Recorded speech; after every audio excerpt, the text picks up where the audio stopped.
M0FXB, welcome to my channel. We've had some good news from YAESU regarding the FTM500. They finally released the software.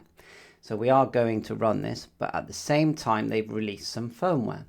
First thing we'll do is have a quick look at the firmware and the improvements. Then I'll show you the software, which is on the right hand side here, and then separately we will make videos using the software, because the software is free, which is good news. And I've used the ADMS software and it's fine. I think it works fine.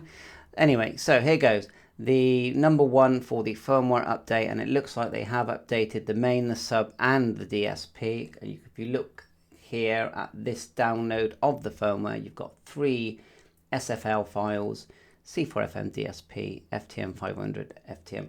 The nice thing about the firmware, if you look at the instructions, once you've put the firmware files onto the SD card, you literally just turn off the radio, turn it back on, holding down, looking at this, the DISP button on top, and it finds the firmware that's on your SD card, which will need to have been formatted at least once and saved to on your radio. Then it's just there, it just loads it, and I'm going to do that as well.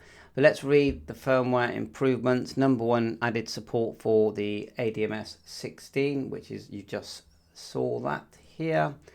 Number 2, improvements allowing independent operation of the main sub volume control when AESS is on. Added a JPG import function, including the ability to import any image of QVGA size or smaller that is saved on SD card to the FTM500 for image viewing, image data transmission. So that's got to be good. Goes my phone all the time. Number 6, improvements providing the ability to call the YAESU function from the current channel during PMG mode. Improvement permitting the current channel information registered in PMG to be transferred to the VFO by holding down the band M key. Band M and V key. The following operation functions have been added to the APRS functions. Added the heading up compass beacon details display. Added the ability to call at the station list screen with a long press of the sub dial when, move this over, the APRS function is on. Permit activating the QSY function with a short press of the main dial while displaying a beacon with QSY information. Other functional improvements.